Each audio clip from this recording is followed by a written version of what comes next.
Coming up tonight, Carifta athletes hit the tracks for day one of competition and swimmers continue to dominate in Curacao. Plus, the conversation continues, the Bahamas Christian Council calling for more voices to join the discussion on marital rape. And how a former police officer turns his love for art into one-of-a-kind pieces. That's coming up in our Arts and Entertainment segment.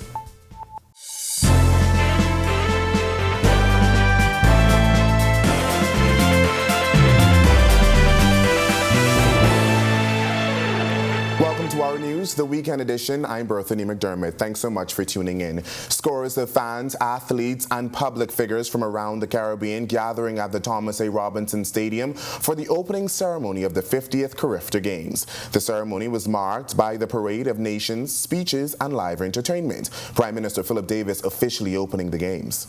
We are so pleased to host these games this year. We welcome all of you with open arms and open hearts to the Bahamas.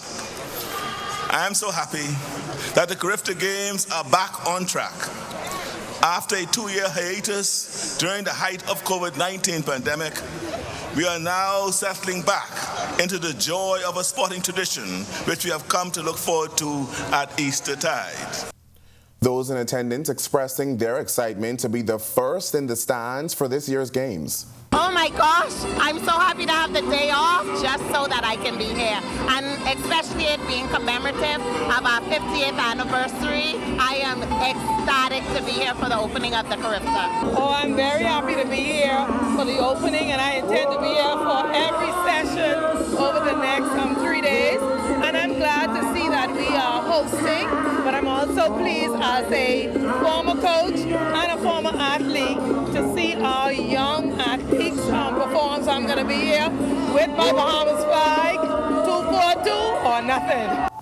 The 50th Carifta Track and Field Championships got off to a wet start, but Team Bahamas represented on their home turf and did not disappoint fans. Our Jean Joseph has the highlights.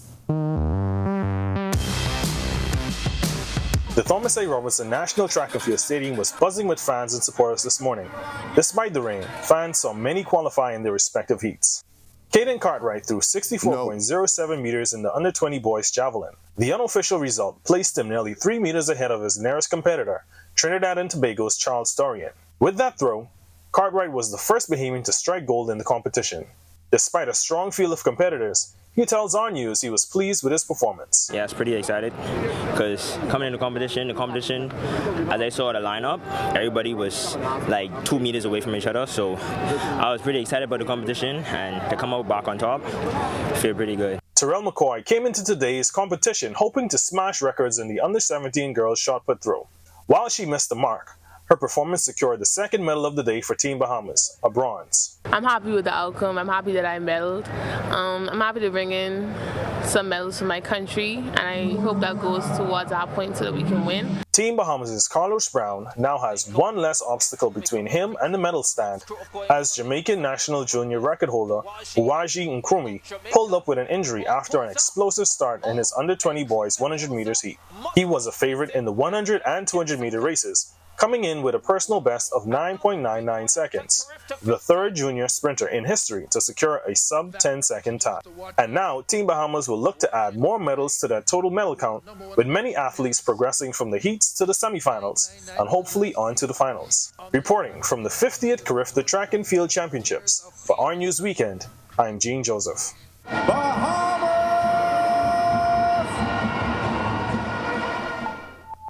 Team Bahamas rocking and rolling in the pool over in Curacao. Our Tej Adderley gives us an update on their performance as well as the current standings and medal count. Team Bahamas came into the 2023 Carifta Games fully expecting to dominate, and judging by their performance so far, they may have underrated themselves. The squad began the day first in the points count with 546. The second best team came and had 383. The Bahamas also leads the medal count with 41 in total, 18 gold, 11 silver, and 12 bronze medals. Celeste Gibson had herself a day, winning the 200-meter freestyle and the 50-meter butterfly, and she was a part of the gold medal-winning 400-meter relay medley team, all in the girls 11 and 12 division. Here's what she had to say about her 3 gold medals. I'm very excited to swim my other event, and it is an honor to be swimming for the Bahamas. Christian Joseph also grabbed himself a couple of goals on the day, winning the boys 11 and 12 50-meter butterfly and being on the team that won the 11 and 12 400-meter relay medley. Here he is after his relay win, talking about the work he and his teammates put in to get on that podium. It's an honor because all of us trained hard for it, and I think that all of us deserve it. The tournament is far from over, and our swimmers will be competing until Monday morning. Look for our medal count and point lead to continue to grow. Reporting for Our Sports, I'm Tage Adderley. Thanks, Tage, and a proud moment for us here at RTV as the station was chosen to broadcast the 50th Carifta Games across the Caribbean. Operations Manager for TV Operations, Jahali Swan, says strong partnerships make it all possible. What people are seeing at home, they get to see this very, very small mic flag and seeing our sports right there, which is a representative of our TV, which is a representative of Cable Bahamas, which is representative of us. That makes me happy to be a part of that and to help to lead that for us here at Cable Bahamas.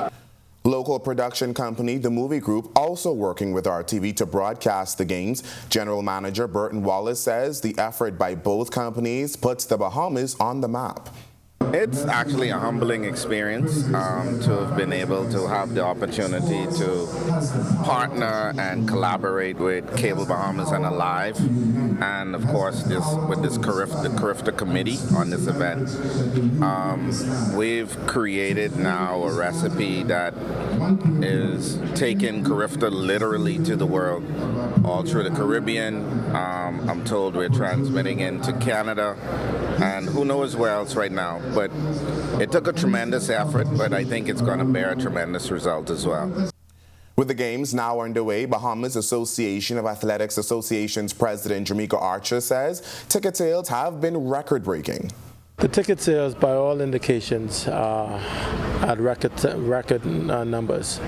My challenge is I just don't have time to be following ticket sales, except that I'm under siege constantly about the demand for tickets that I simply can't supply. So if that is any indication, then I say that we should have a packed stadium. This is the country's first major international track and field event since the onset of the COVID-19 pandemic, and Archer says he's happy the nation has the opportunity. And so this is an opportunity for the country to unify and come together and really have a good time and not only cheer on for the Bahamas in our Golden Jubilee, but to cheer on the Carifta movement, who also celebrates its 50th anniversary as well. And so we should be on our best behavior. We have a Caribbean diaspora that is really here in the Bahamas as well. Still to come on Our News Weekend, the Bahamas Christian Council calling for more engagement in the marital rape conversation.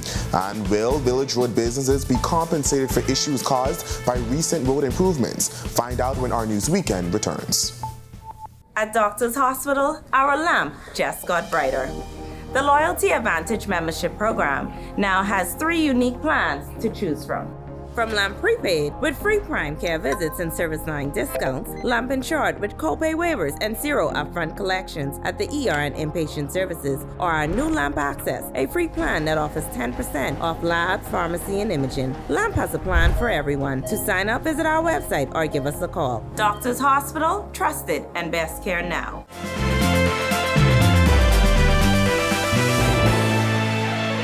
You're watching Our News Weekend. Welcome back. As debate over the hot-button issue of marital rape continues, Christian Council President Bishop Delton Fernandez says there needs to be more engagement on the matter as the nation faces the difficulty of the conversation. The challenge is if you come across somebody who is not convinced of your opinion, the way to convince them is not keep saying it. The way to convince them is to hear their argument and then try to answer as best as you can. If that is not happening, if all we're saying is, I don't understand why we're not doing this is silly, get it done, I don't know why you're not doing this, it does not change hearts and minds. If it is that you want to change hearts and minds, now if it is that you just want to do it, well, then you will face the consequences. The issue has been a topic of contention, for quite some time. A draft bill on the matter is out for consultation. Social Services Minister Obi Wilchcombe said the government is consulting churches. Fernandez says the approach will make the difference. He says there needs to be a meshing of the minds. I think We've done this in a massive type setting in the previous government. This government has decided to do it in smaller chunks. I am not the one to say what will work, but I am to say at some point you just have to gather leaders together and be challenged by the conversations. Or it is that as we continue to go along, I think the challenge is you're asking us to deal with legal matters when you're wrestling from a spiritual point of view, if that makes sense. Attorney General Ryan Pinder says he has received legislation addressing gender-based violence. It comes as former Attorney General Allison Maynard Gibson has said a bill was already drafted and urged lawmakers to pass it. This week I was able to review a near final version of it, provide my comments to it. I've submitted those comments on review of that piece of legislation, which will go back to the Ministry of Social Services and the respective NGO groups. We have been consulting with the respective gender NGO groups all through this process, and they've been giving their input. And so hopefully that bill will be in near final form in a matter of weeks. Pinder also telling reporters that draft legislation on medicinal marijuana is expected to go before Cabinet in the next 2 to 3 weeks. The bill is currently at the Ministry of Health as the plan is to move forward with regularizing medicinal marijuana. We've made all of those amendments in draft form. We prepared a presentation now that will go to Cabinet within the next 2 weeks to explain the framework, 2 to 3 weeks, I'd say, that will explain the framework of what we're looking to do with respect to the regulation of medicinal cannabis, and then seek Cabinet's approval to go to public consultation, which will naturally be rather extensive on such an important piece of framework, legislative framework, and that consultation will happen and will launch probably in a month or month and a half. Government is still in talks with Village Road businesses after they expressed concern over work in the area. The project saw a few delays, but the major works have been completed. Economic Affairs Minister Michael Halkida says those businesses are looking for relief and in some instances compensation. We have had several meetings with them. They have submitted to us a list of the businesses and a proposal for some relief that they would like to see. We are studying that, and we expect to come back to them with a counter proposal very shortly so that we can move towards a conclusion. Halkida says the Ministry of Finance will be partnering with the Ministry of Works in instances that call for repairs. He says he expects a resolution in the coming weeks. You might recall that following the new Providence Road Improvement Project around 2012, 2013, our previous administration was able to bring some relief to businesses, particularly in the areas of Robinson Road and Blue Hill Road, as well as Prince Charles, that were impacted by the roadworks. So that is something that's coming along very well, and we expect to be able to have that concluded in the coming weeks. When we come back from the break, we take a look inside the $310 million new U.S. Embassy as officials aim for a 2024 opening. And we hear from a young entrepreneur who found a creative way to share inspiration with her balloon business. That's coming up when our News Weekend returns. At the time, we didn't think about starting a newscast on Cable 12. We thought about putting it a news update. Then he came one day into the newsroom and he said, all right, guys, we're going to now do TV news. Newsbreak was born. I had never even heard of Cable Newsbreak. I had never even heard about watched anything that they did. We sort of showed up without any fanfare. Well, as an 18-year-old, I mean, it was so much to soak up, right? We really pushed the limits. We went behind the stories.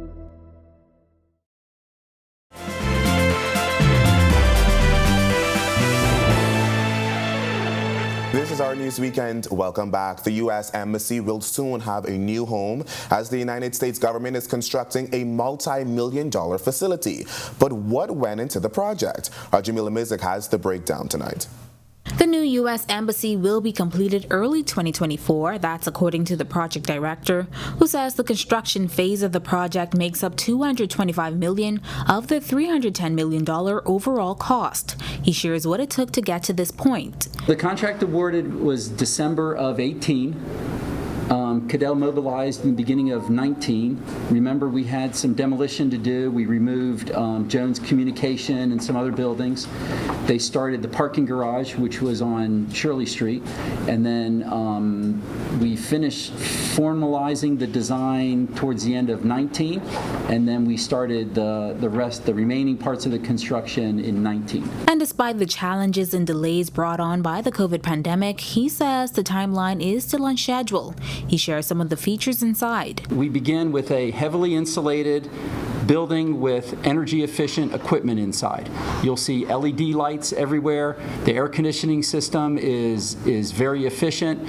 Right now we have temporary air conditioning in here so we can get the furniture going, but the permanent air conditioning system will be a very energy-efficient piece of equipment. Now, as it relates to the durability of materials, Ziegenfuss says the building was designed with the Bahamas' hurricane climate in mind. Embassies are not hotels. I've been saying that quite a bit. Our presence here is expected to be here, and this building is expected to exist for 100 years.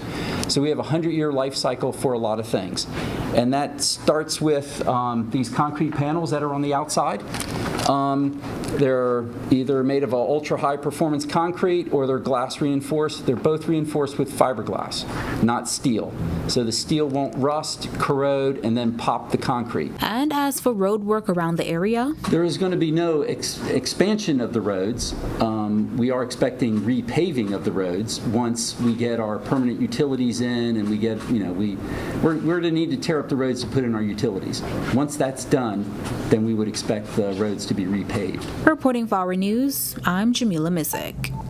They say business and family doesn't always mix, but when that business is faith-based, it may just improve the odds. In this week's Generation Next, our Megan Shepherd introduces you to family-run business Encourage Me Up.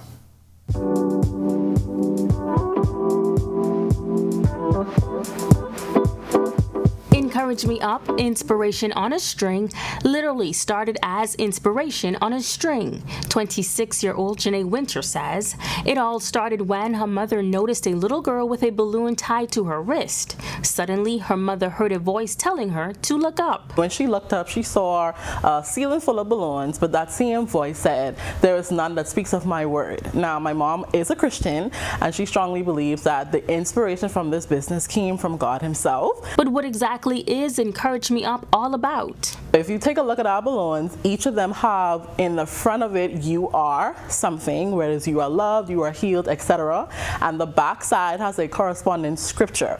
So the point of that is to encourage you. Winter says the reception has been extremely encouraging, as the community was pretty excited about the unique gift option. And despite the cliches about working with family, she says so far the journey has been smooth. Here's her advice if you're looking to take the leap. So far, I haven't really had any challenges with my family, but we all know that, mixing business and pleasure can be a bit tricky. So I would definitely say just make sure, you guys have that boundary set that, okay, mom, you're mom right now, but in the next couple of minutes, I can need you to be manager, or I can need you to be creative director or CEO or whatever the case may be. So setting that boundary and making sure that things are clear, and then also communication. Reporting for Our News Weekend Edition, I'm Megan Shepherd. When Our News comes back from the break, find out if the wet weather will continue into the weekend, and we take a deep dive into the world of arts and entertainment with our Jane Joseph. Our News Weekend returns in a moment.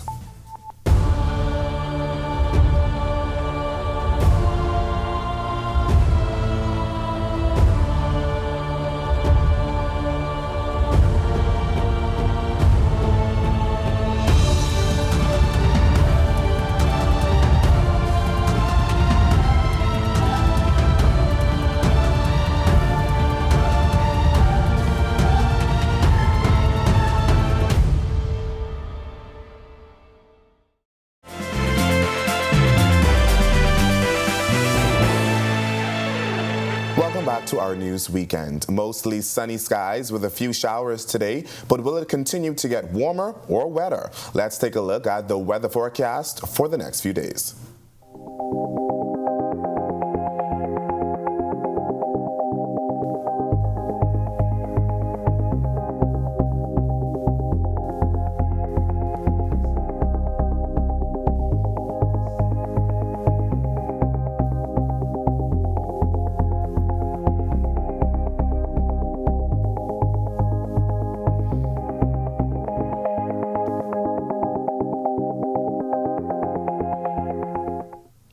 When Gregory Stiles was a little boy growing up on Cat Island, he kept his hands busy making things and creating art. His love for art and crafts followed him throughout his life, even when he left home for New Providence. Joining our Gene Joseph as he shares the retirement policeman's one-of-a-kind story.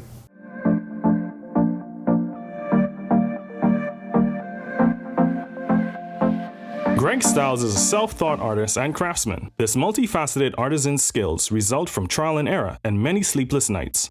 A far cry from when his art started as a hobby. Though art first captured Greg's heart, he credits a National Geographic show for the inspiration behind the one-of-a-kind craft pieces he produces today. I saw this old soldier, and he was carving this thing about a piece of stick with his pocket knife. So that's when I got interested in that. Greg has mastered the art of extracting the inner beauty of chunks of cedar, and now he whittles down wood into whatever his mind's eye sees in a matter of minutes with nothing but a utility knife. Greg's visions of his childhood on Cat Island and everyday Bahamian scenes come to life through his art, and he says he would have it no other way. And though Greg finds creative roadblocks like other artists, he says he turns to nature for inspiration. When I was still a police officer, I used to, on my time off, my days off, when I get off and I can't go to sleep, then I just start creating stuff until I get sleepy. And then after a while, I just build up a big inventory. Now, I still can't go to, after I get up 2:30 in the morning, I can't go back to sleep, so I up again doing something. Grab a one-of-a-kind piece to commemorate a once-in-a-lifetime moment and bring a splash of character to your home or office as we celebrate our 50th independence. It's guaranteed to be a one-of-one. I created them and I can make two of the same thing, you see? So if I give you one, if you say you want a flower, and someone else saw it and they want, I can't make the same flower again, it wouldn't be the same. Reporting for Our News Weekend Arts and Entertainment, I'm Gene Joseph. Thanks, Gene, and thank you for joining us for Our News Weekends. On behalf of the entire team, I'm Berthany McDermott. Be sure to stay tuned to RTV and the Cable Bahamas network on channels 205, 212, and 243 for the rest of the holiday weekend for live coverage of the 50th Carifta Games from the Thomas A. Robinson National Stadium. That's channels 205, 212, and 243. Have a great evening, everyone.